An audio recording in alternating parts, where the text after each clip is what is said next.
Hi there. Later, why the Vatican's causing all the lols. But first, Johannesburg Pride's been celebrating its 35th anniversary. Proudly African, Authentically You was this year's theme, with hundreds of people turning out to march. South Africa's very progressive on LGBTQ+ rights, but elsewhere on the continent, being queer carries the death penalty. Johannesburg's Mayor, Dada Marero, spoke at the event. The Joburg Pride should champion the struggle to free all those who are oppressed in the African continent. In Zimbabwe, in Uganda, in Ghana must be free and live their lives free. Also had Taiwan Pride over the weekend. It saw more than 180,000 people on the streets of Taipei. Next, claims Uganda's harsh anti-LGBTQ+ laws are causing a big rise in online attacks on queer people. Research from Amnesty International finds cases of outing, blackmail, hacking, doxing, where private info is put online, and threats of violence. It's leading to LGBTQ+ people deleting their socials and unfollowing certain accounts, which cuts them off from sources of support. And there was a story 7 years ago about the amount of gay sex taking place in the Vatican. This went viral because of the phrasing of a news headline, and it's now doing the rounds again. So, new thoughts on why gay sex in the Vatican has never been worse include, is this a TripAdvisor review? And maybe they just need to practice more. You've also got they're doing it wrong, plus who's rating it and what's their criteria. Hi there. Later, the queer Thai actors who plan to tie the knot. Yep. First though, an anti-queer right-wing church leader's up on a number of child sex abuse charges. So, not an LGBTQ+ person and not a drag queen. Zachary Radcliffe was the youth director at Oakwood Church in Michigan in America. It's claimed the 29-year-old's been producing sexual content with kids as young as 12. Local pastor Christopher Butson's from a different church. He tells Fox 2 Detroit, it's shocking when this kind of thing happens, but not entirely surprising. Because clergy have continually broken people's trust. Clergy and churches should be held to the highest standards.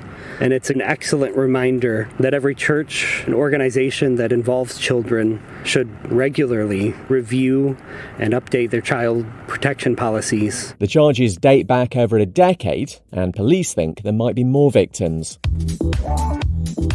Presenters on the very right-wing Sky News channel in Australia want surveillance cameras in school classrooms to monitor teachers talking about transgender issues.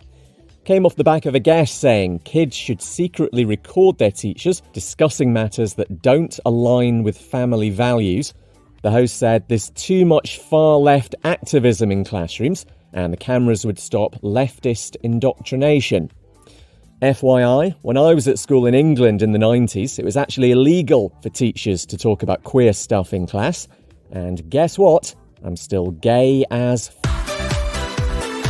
And queer Thai actors Mew Sapassit and Tulpa Korn have got engaged. Mew got down on one knee during a press conference to launch his latest single after asking his boyfriend to join him on stage, and Tul said yes.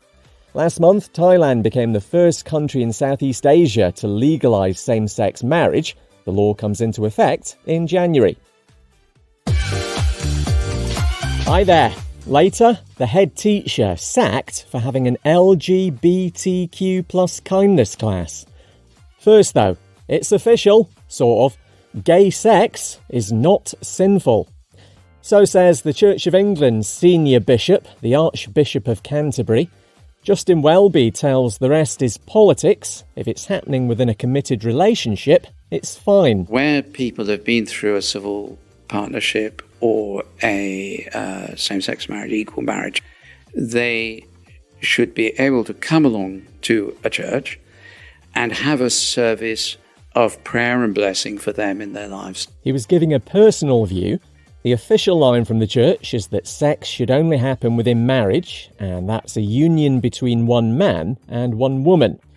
Bigots are, of course, now calling for Welby's resignation. How dare he try to be inclusive? More than 1 in 10 teenagers in Australia say they're gay, bi, pan or asexual. If you go by a survey of high school students that's come out, it's how 12% identify, while 3.3% are gender diverse. The research also finds trans and non-binary kids are twice as likely to have a mental health issue or a disability. And calls for a head teacher to be reinstated after his sacking for having an LGBTQ+ kindness class. Dr. Jerry Putt was the principal at Frederick County Middle School in Virginia in the US. He wanted to provide a safe space for queer students, but some parents kicked off, and one called the optional class a perversion. Hi there. Later, Dragon Age. The Veil Guard is trans-tastic. First though, Uganda's now so anti-queer, even the straight relatives of LGBTQ+ people are having to leave for their own safety. Naombi Morris has a gay sister, and being an ally's got him threatened and arrested for promoting homosexuality, which is illegal there. He tells The Guardian both their lives have been upended. My sister, she had to flee Uganda to UK last year after attack on her. I fled to save my life from prosecution and also people who wanted to end my life. The 26-year-old's now in Denmark, where he's applied for asylum. His mother's also been targeted by police, while his brothers were suspended from school. Uganda's got some of the harshest anti-queer legislation in the world. Next, a second High Court ruling in Japan, calling the country's same-sex marriage ban unconstitutional. Judges say it violates the right to equality and dignity.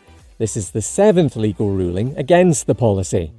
Doesn't actually change anything in and of itself, just increases the momentum for same-sex marriage, which the public largely supports. And the latest in the Dragon Age video game series lets you play as a transgender character. The Veil Guard's out today with options for pronouns, and even whether you want to have scars from chest reconstruction surgery, aka top surgery. The game's previously incorporated same-sex relationships.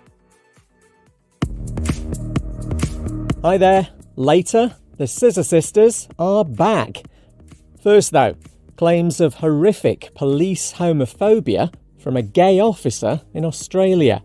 Peter, which is not his real name, recently quit the New South Wales force after more than 20 years. He tells ABC News in Australia a colleague outed him during a staff function, and then this happened. I went to work the next day and a male constable spat in my face and said, we don't want your type here. Peter also claims officers refused to work with him and says the bullying was relentless. People used to wipe down the desk if I'd been using it because I had germs. I was approached by a senior constable and he said he was sorry that I was sick. And he said, I heard you have AIDS. I said, no, I don't have AIDS. A review into the culture at New South Wales Police has already been announced off the back of many separate allegations.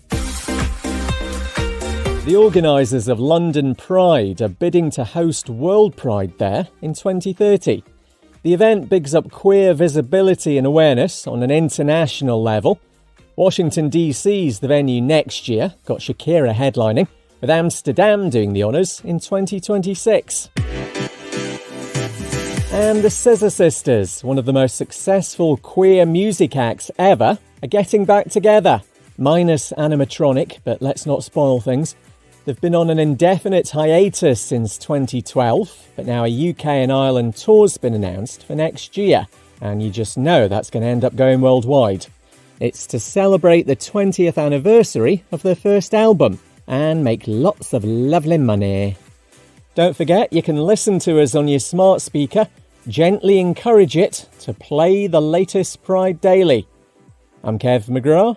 See you Monday.